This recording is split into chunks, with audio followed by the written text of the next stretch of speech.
큐티라이브 김목사입니다. 로마서 11장 13절입니다. 유대인들의 구원이 이방인의 사도로 부름받은 바울에게 매우 중요했습니다. 왜냐하면 그들 구원에 하나님의 신실함이 드러나시기 때문입니다.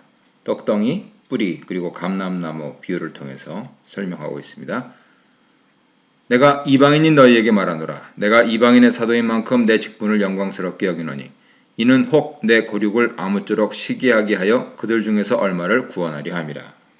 바울은 자신이 이방인에게로 보냄을 받았지만 사도직의 궁극적인 목적은 유대인의 구원이라 하는 점을 솔직히 밝히고 있습니다. 이 같은 바울의 마음은 9장 첫 부분과 10장 첫 부분에서 이미 나왔습니다. 그리고 그는 철저하게 하나님 방법으로 그 일이 이루어질 것이라 확신하고 있었습니다. 15절입니다. 그들을 버리는 것이 세상의 화목이 되거든 그 받아들이는 것이 죽은 자 가운데서 살아나는 것이 아니면 무엇이리요.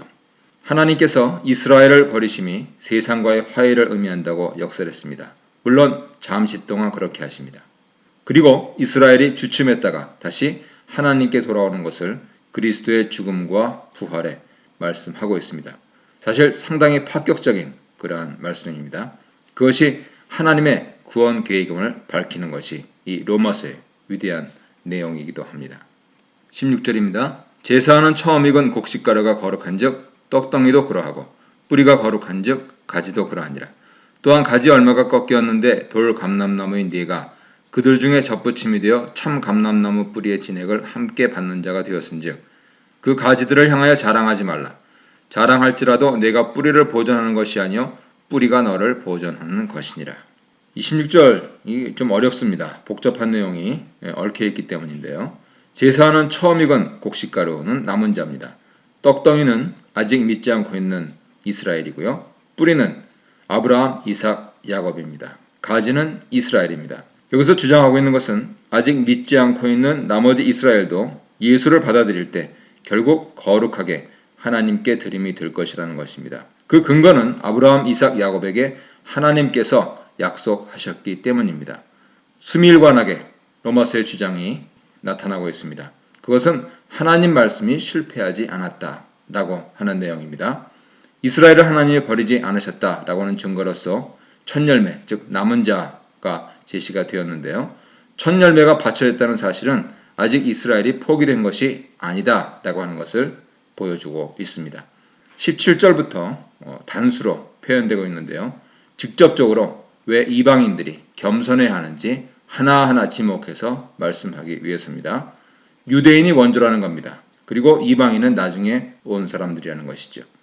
하나님의 구원 약속의 혜택을 이방인들이 먼저 누리고 있는 상황은 실제적이 됐는데 결코 이방인들이 잘해서가 아니고 그들에게 자랑할 것이 있어서 그런 것이 아니고 그러니까 겸손해야 된다는 것입니다. 그 근거를 뿌리 때문에 가지가 건재한 것이지 가지 때문에 뿌리가 건재한 것이 아니다 라고 하는 데서 들고 있습니다. 19절입니다. 그러면 네 마리 가지들이 꺾인 것은 나로 접붙임을 받게 하려 함이라 하리니 옳도다. 그들은 믿지 아니함으로 꺾이고 너는 믿음으로 섰느니라. 높은 마음을 품지 말고 도리어 두려워하라. 하나님이 원가지들도 아끼지 아니하셨은즉 너도 아끼지 아니하시리라. 20절에서 이방인이 접붙임 받은 근거가 믿음, 신실함이고 이스라엘이 잘려나간 이유가 믿지 않음, 즉 신실치 못함을 상기시키면서 이방인을 향해서 권고하고 있습니다. 높은 마음을 품지 말고 도리어 두려워하라 라고 하는 것이죠. 이방인들도 만일 신실치 아니하다면 아끼지 아니하실 것이기 때문입니다. 이방인들이 자신들의 신앙의 뿌리를 생각해야 한다는 것입니다. 지속적으로 신실한 상태를 유지해야 한다는 것입니다. 끝으로 22절입니다. 그러므로 하나님의 인자하심과 준엄하심을 보라. 넘어지는 자들에게는 준엄하심이 있으니 너희가 만일 하나님의 인자하심에 머물러 있으면 그 인자가 너희에게 있으리라. 그렇지 않으면 너도 찍히는 바 되리라. 그들도 믿지 아니하는데 머무르지 아니하면 접붙임을 받으리니 이는 그들을 접붙이실 능력이 하나님께 있습니다. 내가 원 돌 감람나무에서 찍힘을 받고 본성을 거스러 좋은 감람나무에 접붙임을 받았으니 원 가지인 이 사람들이야 얼마나 더 자기 감람나무에 접붙이심을 받으랴. 이방인들이 꼭 생각하고 기억해야 할 것은 하나님의 인자하심 그리고 준엄하심입니다. 이방인들도 자기 의를 세우려고 해서는 안 됩니다. 하나님의 인자하심에 머무는 것은 우리가 다른 사람들을 대하는 그러한 태도에서 드러납니다. 하나님의 진노를 잊어버리고 은혜에만 집중하는 것은 값싼 은혜에 머무르는 것입니다.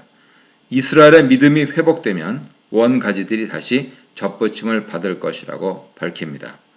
앞으로 나올 25절 그리고 32절 사이에서 어떻게 그 일이 가능하게 될지 보여집니다. 오늘도 복음을 받고 은혜의 사람으로서 겸손하게 하나님을 사랑하고 또 하나님을 두려워하는 그러한 복된 날이 되시기를 바랍니다.